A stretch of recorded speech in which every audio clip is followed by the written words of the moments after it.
Bon début d'après-midi à tous. Alors je crois que le repas était pas extrêmement copieux, donc du coup vous allez être super réveillés, c'est super. Non, je rigole. Est-ce qu'on ferme les portes ou... Je sais pas. Non, ok. Donc bienvenue. On va vous parler, Abdelhakim et moi, de GraphQL et Falcor, et comment ces deux solutions essayent d'apporter un nouveau regard sur les architectures REST. Donc on commence par les présentations. Je m'appelle Abdelhakim Bachar, je suis développeur full stack chez Xebia, actuellement en mission à l'ESGIB. Je travaille sur tout ce qui est architecture microservices, domain-driven design, la programmation fonctionnelle et récemment la programmation réactive. J'ai un petit faible pour tout ce qui commence par Java et se termine par script. Alors bonjour, moi je m'appelle Antoine Le Taxin, je suis développeur full stack, beaucoup de JavaScript quand même, faut le dire, spécialisé dans le front-end, et j'aime aussi m'amuser avec les conteneurs depuis que je fais un projet depuis 9 mois dont vous avez peut-être entendu parler ce matin, qui s'appelle CodoKojo. Si ce n'est pas le cas, venez nous voir à notre stand, on a plein de choses intéressantes à vous dire sur les usines logicielles qui se montent en 3 clics. Alors Antoine, j'ai reçu un nouveau besoin. J'ai déjà mon idée, mais je voulais avoir ton avis. Je commence par te présenter le besoin. En fait, Xebia, ils m'ont demandé récemment de refaire l'application du blog, la page du blog, l'affichage d'articles, et de l'optimiser surtout pour le mobile. Donc, il faudra bien sûr afficher l'article, le titre, l'auteur bien sûr, les commentaires, et pour chaque commentaire, on affichera aussi l'auteur. Et pour rendre un peu les choses un peu difficiles, à chaque fois qu'on survole un utilisateur, il faudra afficher le nombre de ses contributions, à savoir l'article, les commentaires. Donc, est-ce que tu as des idées à me présenter ? Bah écoute, ouais, c'est un super projet. Moi, ce que j'ai à te proposer, c'est de suivre un petit peu l'état de l'art du moment. Et l'état de l'art du moment, c'est une architecture RESTful. Une architecture RESTful, c'est assez intéressant pour plusieurs raisons. Déjà, on peut faire du cache. C'est-à-dire que comme toutes les données sont mappées par une route unique, on va pouvoir très facilement faire du cache sur ces requêtes. Et puis, un autre avantage de REST, c'est d'être assez indépendant entre la vue et le modèle. C'est-à-dire qu'on va pouvoir faire autant de endpoints qu'on veut pour exposer un modèle de données. Et ça sera à charge du front-end d'aller faire autant de requêtes dont il a besoin pour pouvoir reconstituer en front toutes les données dont il a besoin pour la vue. En l'occurrence, tes commentaires, etc. Ouais, mais le problème, c'est que REST n'est pas très adapté à mon besoin. Et surtout, tu sais que REST n'a pas que des avantages. Effectivement, REST, c'est devenu un standard de facto, mais il y a des limitations assez connues. La première étant une latence qui peut devenir assez grande. Alors, je m'explique, il y a deux façons où REST peut avoir cette problématique. C'est petit 1, si j'ai une vraie architecture RESTful, etc., je fais ça vraiment proprement. Et donc, du coup, pour constituer ma vue de mon blog, je vais devoir faire beaucoup de requêtes pour pouvoir constituer ma vue, enfin les données de ma vue. Et je vais donc accumuler l'overhead de chaque requête et ça peut amener de la latence. Deuxième cas, je veux au contraire avoir un point spécifique pour récupérer toutes mes données. Mais là, je tombe dans une autre problématique qui pourrait s'appeler l'overfetching. C'est-à-dire que je sois sur desktop, sur mobile, je n'ai pas forcément les mêmes besoins en termes de données. Je voudrais bien que, par exemple, sur mobile, aller chercher une plus petite partie de mes données. Et dans ce cas-là, en REST, je suis obligé de faire un endpoint spécifique. Là, on voit un exemple où je vais chercher le poste 1. Et comme il y a un auteur avec un ID, je suis obligé de faire une deuxième requête avec l'auteur pour pouvoir récupérer l'auteur. Quand il n'y en a qu'un, ça va. S'il y en a 100, c'est problématique.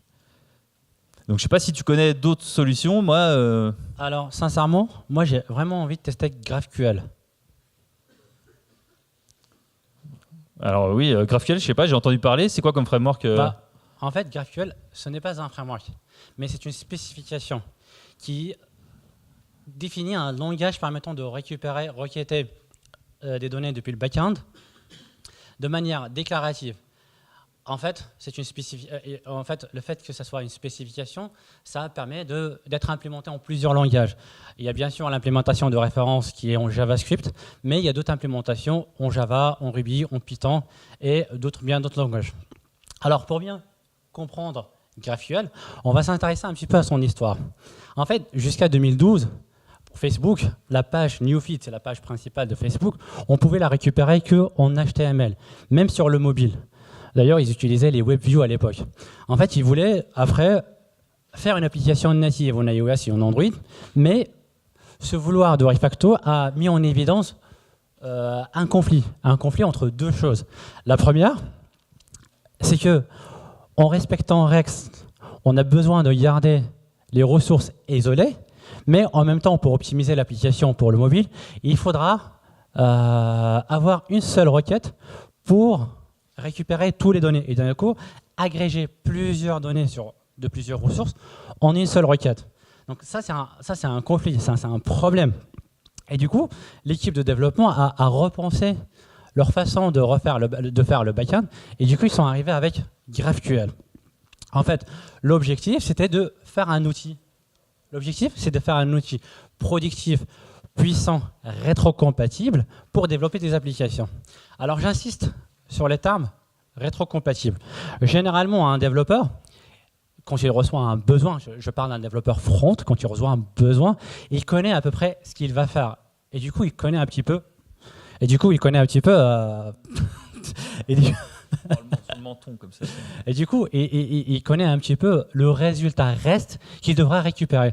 Par contre, il y a un gros problème, c'est qu'il ne connaît pas comment le récupérer, sur quelles ressources, c'est sur quelle URL, quels sont les paramètres pour récupérer cette donnée. Avec GraphQL, c'est vraiment très facile. On va partir du résultat, on va juste supprimer les valeurs et cela nous donne la requête GraphQL. C'est intuitif, non ? Ah si, ouais, je trouve ça pas mal, ça me paraît évident à comprendre. Maintenant, imaginons que par exemple, ma requête, elle est imbriquée, c'est-à-dire, j'ai envie de récupérer, par exemple, dans notre cas, j'ai envie de récupérer un post, et avec le post, récupérer les commentaires, et pour chaque commentaire, récupérer les data. En fait, encore, il n'y a pas de souci avec GraphQL, parce que GraphQL est hiérarchique, c'est-à-dire, vous n'avez plus besoin de voir votre backend comme étant un ensemble de ressources séparées et isolées. Vous allez voir votre backend comme un graphe de données. Et à travers les relations, vous pouvez naviguer dans le graphe de données. Voilà. Du coup, ce qu'on a fait ici, c'est qu'en fait, on a déplacé une partie du traitement backend dans le front-end. C'est-à-dire, avant, ce qu'on faisait, c'est que lorsqu'on veut, par exemple, afficher la page du blog, on va demander au back-end sur une ressource d'exécuter une requête avec des jointures et des optimisations pour récupérer toutes les données pour le front-end. Maintenant, on a tout déplacé cela dans la partie client.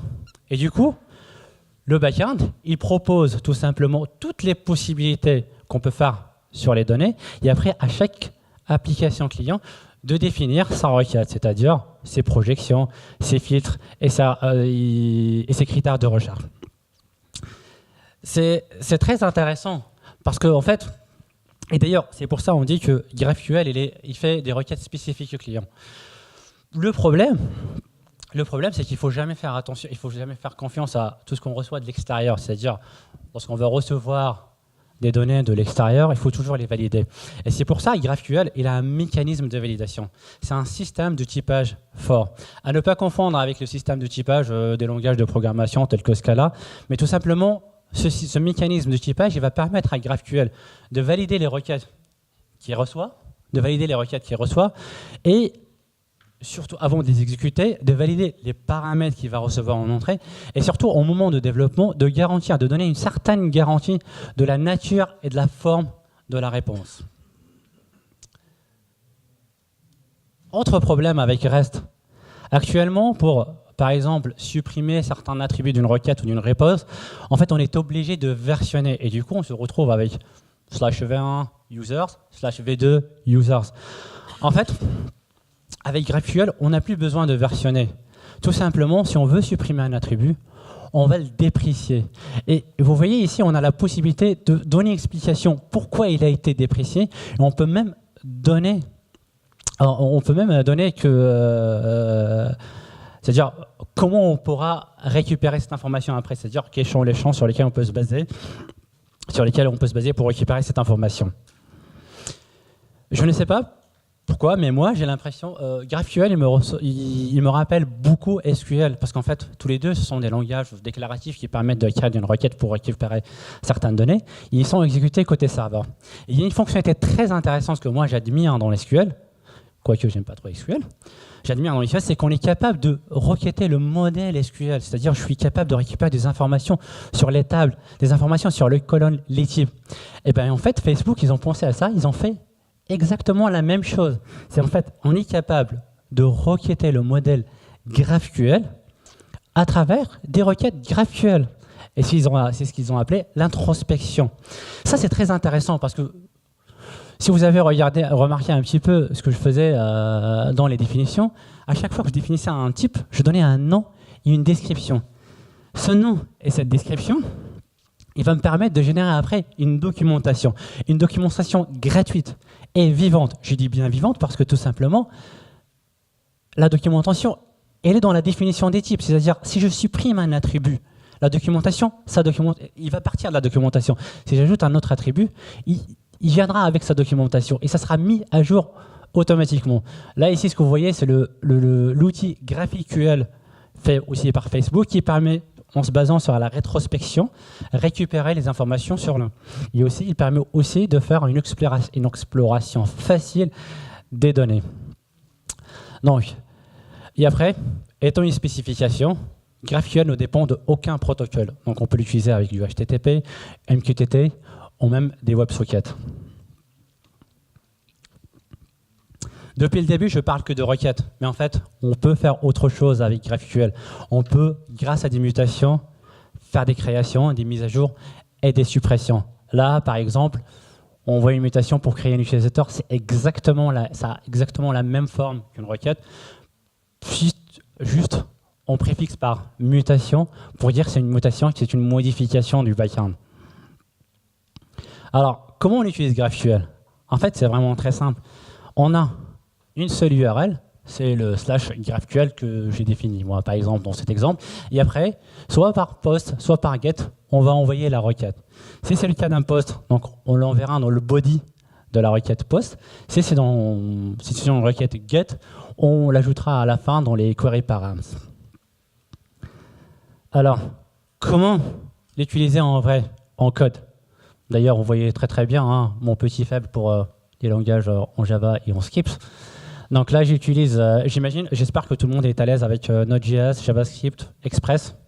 Bon, juste entre parenthèses, Express, c'est le framework utilisé donc, avec Node.js pour faire des applications web. Donc, j'utilise ici le Express GraphQL, qui est un middleware Express, sur lesquels je vais définir l'URL. GraphQL, c'est le point d'entrée de toutes mes requêtes sur GraphQL, que ce soit des mutations, que ce soit des requêtes. Après, je donne un schéma. On va voir par la suite ce que c'est qu'un schéma. Et à la fin, j'active le plugin GraphQL. GraphQL, c'est ce que je vais vous montrer pour la documentation. C'est ce qui permet d'afficher la documentation et l'exploration de données. Attention à ne pas l'activer en production. Donc, qu'est-ce que c'est qu'un schéma? Un schéma, c'est un simple objet JavaScript de type GraphQL schema et qui contient deux attributs, query et mutation. Query, c'est le point d'entrée pour toutes les requêtes. Et mutation, c'est le point d'entrée pour toutes les mutations. En fait, ils ont exactement le même format. Donc, on va commencer par query. Query, c'est aussi un simple objet JavaScript de type GraphQL Object Type. Vous notez bien que je mets toujours un nom et une description. Bien sûr, après, je ne vais pas le mettre pour raison d'espace, mais normalement, il faut toujours mettre un nom et une description. Et après, un attribut fields. En fait, si vous vous rappelez un petit peu au début, quand j'ai écrit ma première requête, j'avais fait query user. Bon, il y en a certains qui ne se rappellent pas. Un petit rappel. Je dis query user. En fait, c'est exactement ça. Je pars sur le schéma, je lui dis prends query, et après prends users, qui est de type user query, et après je vais exécuter ma requête. Alors, on va regarder ce que c'est qu'en détail user query. C'est tout simplement un simple objet JavaScript. Bien sûr, on peut mettre aussi une description. Pareil. Alors, le plus intéressant, c'est que je dis que c'est de type GraphQL list. En fait, c'est tout simplement pour dire que c'est une liste, c'est une collection d'objets, et je donne le type en paramètre. Après, c'est les arguments. Alors, les arguments, c'est ce que j'avais mis en paramètre, avec quoi je peux recruter ce type. Et après, à la fin, on donne une méthode resolve, un attribut resolve. Là, on va dire à GraphQL comment tu vas récupérer les données réelles. Dans mon cas, je récupère à partir de la base de données, je me base sur Squelize, qui marche très très bien avec GraphQL, mais on peut bien sûr envisager d'aller rechercher des données sur un autre serveur ou sur un autre microservice. Alors, bien sûr, une fois les données récupérées, GraphQL a besoin de savoir comment il va mapper le résultat de la query vers son type, qui est userType. Donc, on va lui donner ce que c'est que le userType. Bien sûr, toujours le nom et la description. Et pareil, là, on va définir ce que c'est que les fields. En fait, on va tout simplement décrire le mapping entre les données de la base et les champs de GraphQL. Bien sûr, GraphQL, il est assez intelligent pour déduire. Par exemple, dans le deuxième exemple, je n'ai pas mis la méthode resolve parce que tout simplement, comme le nom c'est le même, on n'a plus besoin de spécifier. Mais je l'ai mis en haut et en bas pour montrer comment... Enfin, vous notez aussi le mécanisme de typage.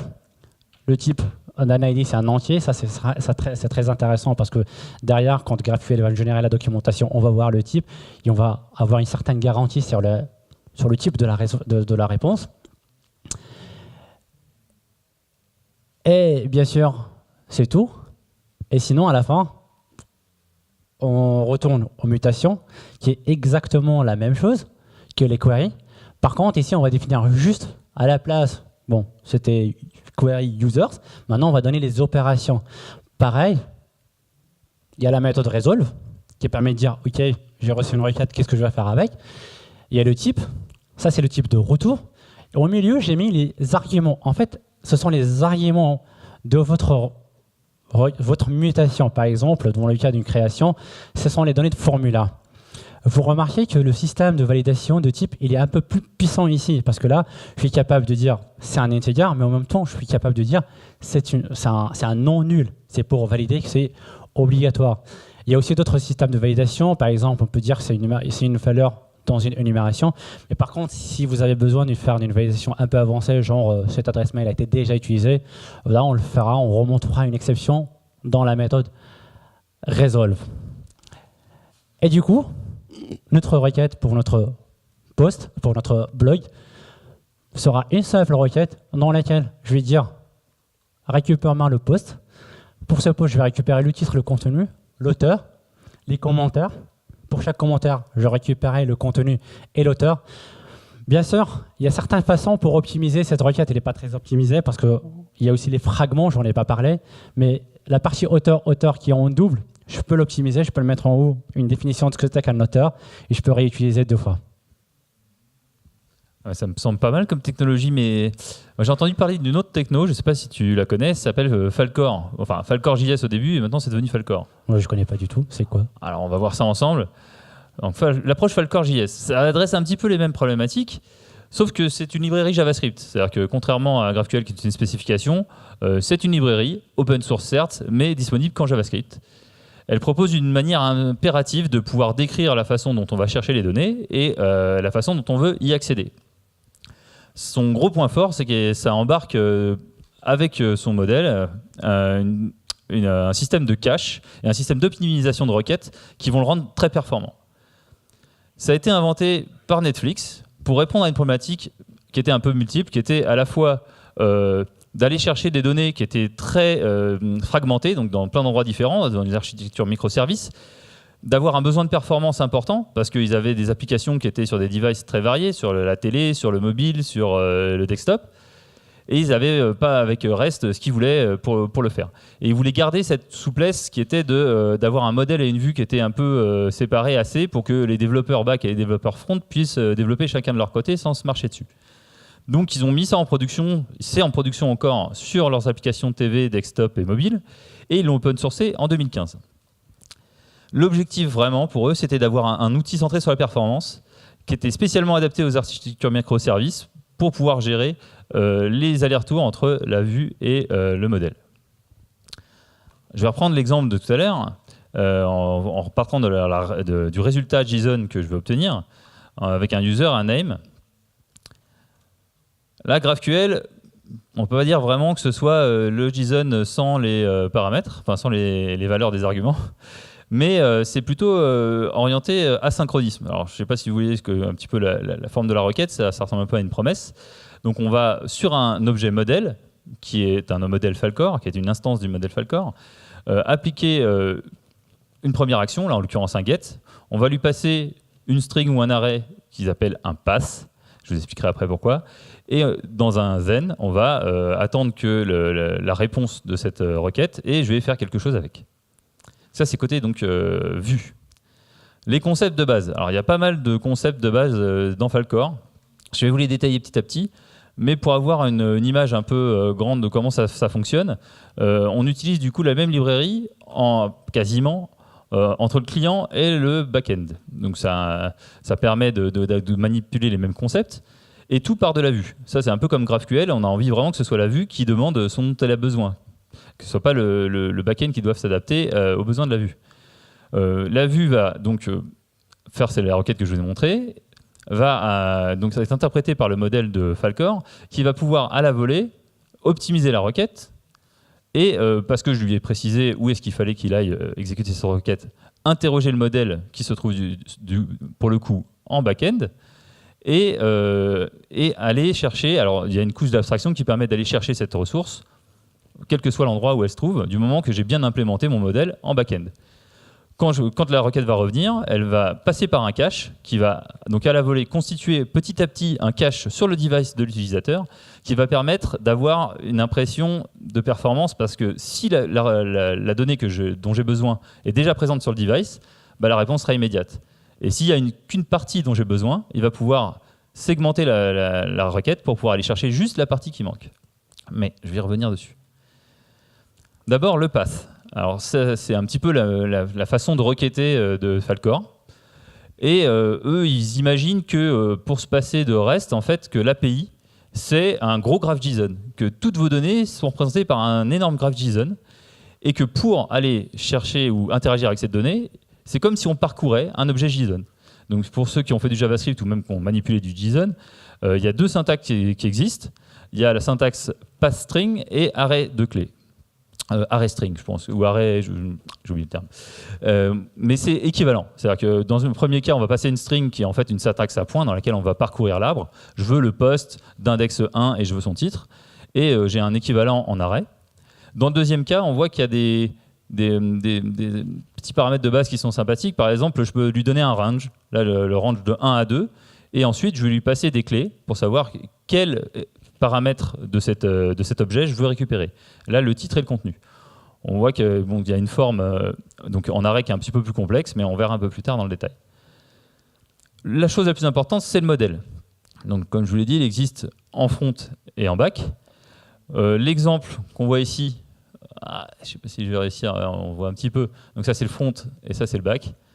Ce qu'il faut vraiment retenir, c'est qu'on va importer la librairie dans les deux cas. On va faire une instance de ce modèle et on va le connecter d'une certaine manière. Il y a plein de façons de faire. La façon la plus courante, c'est d'avoir en front un modèle qui va faire appel à une HTTP data source. Bon, c'est un peu barbare, hein, mais en fait, qui va faire appel à une source qui s'apparente un petit peu à une route. Et en back-end, on va utiliser un middleware express, encore une fois, et qui va nous permettre de renvoyer un routeur express qui sera mappé sur cette route, qui est en l'occurrence un objet JSON. Enfin, c'est pas vraiment un objet JSON, mais la pratique veut que ce soit API/model.json. C'est un modèle qui va, quand on va le requêter, qui va s'exécuter de manière asynchrone, ce qui va permettre d'exécuter une requête et de réagir au moment où la donnée sera retournée par le serveur. En s'exécutant de manière asynchrone, elle permet deux choses. La première, c'est d'optimiser la requête à la volée. Imaginons que je suis un petit peu, j'ai pas trop réfléchi, je veux les posts, le premier et le deuxième post, et je veux les titres et les contenus. Je pourrais très bien l'écrire mal comme ça. Eh bien, Falcor, côté donc front-end, va être capable de l'optimiser à la volée et de lui dire, en fait, non, ce que tu veux, c'est les posts du range 0 à 1 et tu veux les paramètres titres et contenus. Deuxième chose, en s'exécutant en asynchrone, il y a un cache qui va être automatiquement constitué et qui va permettre de reformuler la requête du client pour pouvoir aller chercher un fragment du JSON qui sera plus petit que celui demandé à la base. Premier cas, je vais demander donc les postes de 0 à 1 et je vais leur demander leur titre, par exemple. Donc voilà, le pass qui est envoyé au serveur, on le voit en dessous. Et puis, dans un deuxième temps, je vais demander la même requête, sauf qu'en plus, je vais demander le contenu. Eh bien, Falcor va être assez malin pour pouvoir comparer la requête au cache qu'il y a sur votre device et dire en fait non, ce que tu veux vraiment, c'est juste le contenu des postes de 0 à 1. Le JSON Graph. Alors JSON Graph, donc, comme je vous dis, leur vision, c'est que l'API est un gros graph JSON sur lequel on peut parcourir la donnée et aller la modifier ou la requêter. Mais JSON, tout le monde sait, c'est un arbre, c'est pas un graphe. Donc ils ont ajouté quelques paramètres, enfin quelques types primitifs pour pouvoir faire de JSON un vrai graphe.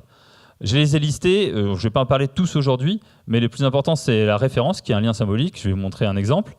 L'atome, qui est en fait, si la ressource qu'on recherche, c'est un JSON entier ou un array entier, une liste entière, et qu'il n'y a pas de mutation dessus, on peut en faire un atome. C'est un peu comme une feuille, mais on ne pourra pas la modifier. C'est un concept un peu plus complexe, je ne vais pas m'étendre dessus. Et erreur, ça c'est assez intéressant parce que ça permet de renvoyer dans par exemple une requête où on va chercher plein d'objets. Et ben, peut-être que certains utilisateurs, je ne vais pas pouvoir les récupérer, je ne vais pas pouvoir les modifier, ça va me renvoyer une erreur. Donc je vais bien récupérer en front un graphe, mais peut-être que certaines branches du graphe, ça sera une erreur qui me sera retournée et je vais pouvoir passer des informations dedans pour savoir pourquoi ça n'a pas marché. Donc on va prendre un exemple du JSON Graph pour nos posts. Alors, ceux qui ont fait un peu de React et qui utilisent Normalize, c'est un peu une pratique assez courante, c'est de dire au lieu que mes posts soient une collection, donc un array en JavaScript composé d'objets JavaScript avec toutes les données dedans, en fait je vais avoir une clé post qui va être un array, mais au lieu de référencer directement les objets, je vais avoir un objet JavaScript qui va faire référence à un objet qui sera considéré dans une autre liste dont chaque clé sera l'ID de cet élément et ensuite ses paramètres. Qu'est-ce que ça permet ça ? Ça permet que si par exemple j'ai des jointures avec un même objet à deux endroits de mon graphe de données, eh bien, j'en aurai une référence unique de cet objet. Et donc si je le modifie à un endroit, il sera modifié, la vraie valeur sera toujours disponible dans cette liste. Les data sources, alors c'est un petit peu l'interface qui permet à Falcor ce qui nous permet à nous, utilisateurs, de paramétrer côté back-end pour savoir quelles actions sont possibles sur le modèle. Il y a 3 opérations disponibles, donc soit sur un routeur, soit sur un modèle. Donc le get, ça on a vu plusieurs exemples, c'est pour pouvoir donc lire de l'information. Le set pour pouvoir faire une mutation sur l'information. Et call, qui va rassembler toutes les fonctions qui sortent du cadre de get et set. Ça pourrait être de la création, de la délétion ou des actions plus complexes qui sont non indépendantes. Notre routeur, qu'on a vu un tout petit peu au début, donc qu'on doit mapper qu'on utilise un petit peu à la manière de REST. Ils ont pris un petit peu l'exemple, c'est qu'on fait du pattern matching, mais au lieu de le faire sur des routes HTTP avec des paramètres, on va faire un pattern matching sur la structure de données du graph JSON. Donc pour chaque action possible sur notre graph JSON, il faut absolument qu'il corresponde une route et donc un verbe pour pouvoir rendre la donnée, pour pouvoir faire l'action l'action correspondante. Il y a des types spécifiques, je ne vais pas m'étendre, mais qui permettent d'avoir une idée de quels paramètres on envoie au back-end. Donc si c'est un integer, par exemple, post 0, c'est un integer. Un range, post de 0 à 1, c'est un range. Et case, ça peut être par exemple title ou length. Un exemple, ça vaut mieux que plein de bons discours. Ah oui, et pass set, qui est les arguments qu'on passe côté back-end. Donc côté front, toujours mon exemple de tout à l'heure, model get, et ben pour pouvoir servir cette requête, il va falloir que dans mon routeur, d'abord je spécifie une route qui va donc répondre au chemin post, auquel il va s'attendre à avoir un entier pour paramètre, et il va pouvoir me renvoyer soit les titres, soit les contenus, soit les deux. C'est-à-dire qu'à chaque fois, les clés que je mets derrière, c'est des clés qui sont disponibles pour la vue. Et donc du coup, je peux en prendre une ou partie ou la totalité. Ensuite, il faut que j'ai donc un verbe. Et ce verbe doit être associé à une fonction qui prend en paramètre ce que je lui envoie et qui me retourne de manière asynchrone. Alors c'est ça qui est bien avec Falcor, c'est n'importe quel service, du moment que c'est asynchrone, va pouvoir renvoyer la donnée et être interprété par le client en retour. On revoit notre blog. Alors là, contrairement à GraphQL, au lieu de faire une requête entière qui va aller chercher toutes les données, c'est vraiment, comme on a envie de construire un cache au fur et à mesure, l'orientation un petit peu composant. Tous ceux qui ont fait du React ou qui ont fait du Web Component, Angular 2 ou autre, on sait bien qu'on ne va pas faire une vue complète qui va aller chercher toute toutes les données, mais par contre des petits éléments, par exemple le post qui lui va aller chercher sa donnée, et puis le post va récupérer un ID d'auteur, et donc du coup va faire appel à un composant auteur qui va chercher la sienne, etc., etc. Et au fur et à mesure, on va constituer toutes les données de notre vue par petites requêtes, et si la requête a déjà été exécutée, elle sera déjà dans le cache. Je ne sais pas ce que tu en dis. Ça a l'air intéressant, les deux approches sont très intéressantes. Du coup, ça te dirait de faire un petit récap? Ah bah oui, battons-nous. Bon, alors je commence par GraphQL. Donc, moi, qui a présenté GraphQL, ce que j'aime bien, c'est en fait le fait d'être déclaratif. Déclaratif dans la façon avec laquelle on décrit les requêtes, dans la façon avec laquelle on décrit les types. Il y a aussi un point très très fort. Je peux? Voilà. Un point très très fort, c'est la documentation vivante qu'on a gratuitement avec GraphQL. Aussi, l'exploration des données, vous avez vu avec l'outil GraphQL, est un jeu d'enfant. Bien sûr, le point fort, une seule requête suffit pour récupérer toutes les données pour afficher votre page. Vous avez un contrôle total sur la granularité, c'est-à-dire on est capable de dire je veux tel et tel champ et pas besoin de récupérer le tout. Malheureusement, il n'y a pas que des avantages dans GraphQL. Le premier gros des avantages ou inconvénients de GraphQL, c'est qu'il ne supporte pas les opérations, c'est-à-dire oublier tout ce qui est opération supérieure égale, inférieure égale, l'opérateur like qu'on aime bien dans SQL, ça n'existe pas. Aussi, pareil pour les fonctions d'agrégation, somme, moyenne, ça aussi, on ne peut pas le faire. En fait, si vous voulez faire ça, il faudra ajouter des champs que eux calculent la somme et la moyenne. Aussi, malheureusement, il n'y a pas de gestion automatique. Je dis bien, il n'y a pas de gestion automatique dans GraphQL. Du cache.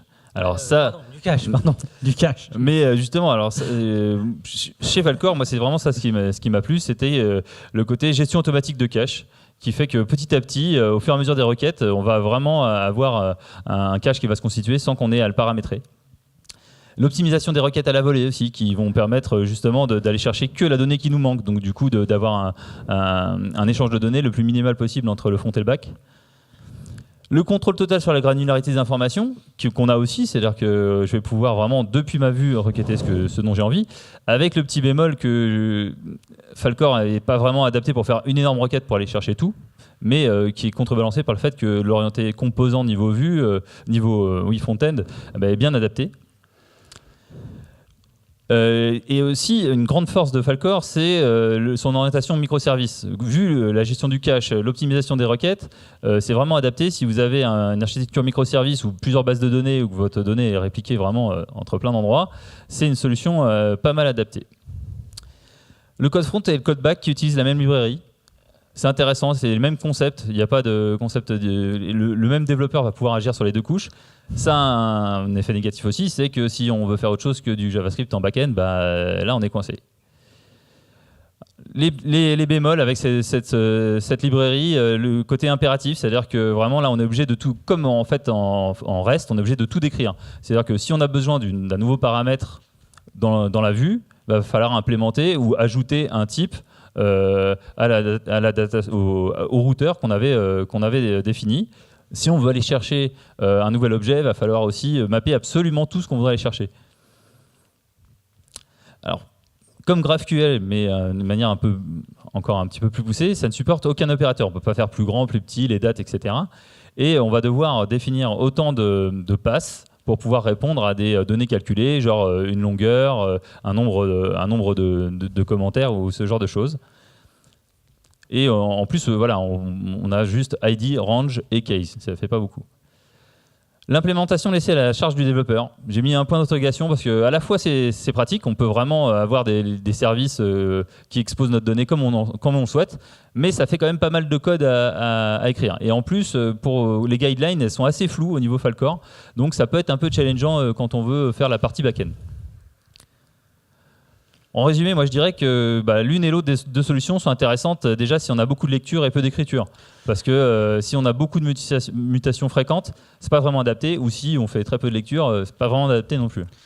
Bien sûr, aussi on peut utiliser l'un ou l'autre. Lorsque, par exemple, les problèmes réseau et les problèmes de latence sont l'une des principales préoccupations parce qu'en fait, généralement sur mobile, et si on est sur un réseau 3G ou 4G, c'est très très important de récupérer juste les données qu'on veut afficher et d'ignorer le reste, pas de faire de overfetching. Je dirais qu'on pourrait s'orienter plus vers GraphQL si par exemple on veut une validation du modèle et une documentation vivante. Aussi, si par exemple vous voulez utiliser un autre langage autre que JavaScript, dans votre backend, dans votre front-end, vous pouvez utiliser GraphQL, car il est implémenté, comme j'ai dit, en Go, en Java, en Ruby, Python, et la liste est longue. Du coup, Falcor, moi je le recommanderais pour un projet qui aurait une stack full JavaScript, bien sûr, et qui aurait des données, un fort besoin de performance et des données éclatées dans différentes endpoints et différents services, et qui voudrait bénéficier du coup d'un cache qui permette d'avoir une gestion performante, un cache automatique, et de ne pas avoir à configurer soi-même. Je vous remercie. Je ne sais pas si vous allez prendre des questions. Attends.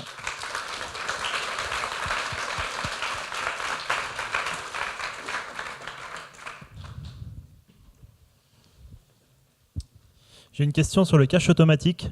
Quand tu dis qu'il n'y a pas du tout à le configurer, qu'est-ce que ça veut dire? Est-ce que moi, par exemple, j'ai quand même moyen d'invalider, par exemple, si quelqu'un fait un nouveau post, est-ce que je dois faire quelque chose côté serveur, côté client, pour prendre en compte ça? Ou est-ce que mon client, il ne sera pas mis à jour ou... Alors c'est une des problématiques avec Falcor, c'est en gros la recommandation, c'est si vous voulez invalider le cache, faut pas le mettre dans le cache. Donc en gros, soit vous n'avez pas de cache sur votre donnée, c'est pour ça que c'est pas bien adapté si vous avez beaucoup de mutations, ou alors il faut mettre en place un service WebSocket par exemple qui ira lui-même pousser une nouvelle version du cache ou invalider à la main. Donc du coup c'est bien si vous voulez constituer un cache, si vous voulez l'invalider, c'est plus compliqué.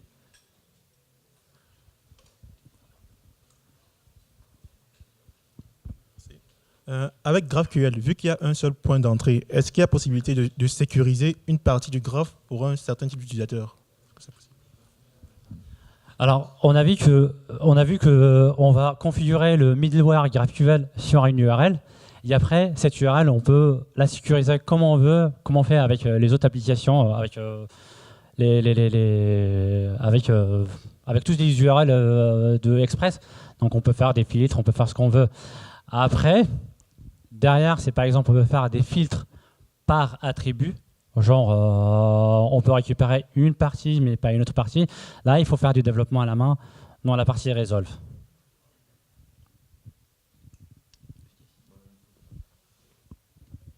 Merci pour cette présentation. Juste une question sur la partie client, parce que vous l'avez un petit peu éludé pour GraphQL, mais il y a aussi la solution qui va de pair selon Facebook, qui est Relay. Est-ce que vous l'avez testé? Est-ce que vous avez des commentaires par rapport à ça? En fait, j'avais montré l'utilisation de base pour le serveur backend GraphQL, mais bien sûr, pour requêter GraphQL, il y a plusieurs solutions. Il y a la solution qui se marie très très bien avec GraphQL, c'est la solution Facebook, c'est Relay. Et d'ailleurs, on peut définir dans des composants, quand on va découper notre application en composants, chaque composant, il va préciser comment il va récupérer ces données. Et après, on a un composant, un container route qui va agréger toutes les données, envoyer une seule requête, après récupérer la réponse et dispatcher ces données. Mais par contre, si on n'utilise pas React ni Relay, il y a d'autres solutions. Il y a par exemple le client Apollo. Il y a aussi FetchQL. Il y en a plusieurs, mais du simple reste, ça marche très bien. Du simple appel reste, ça marche très bien.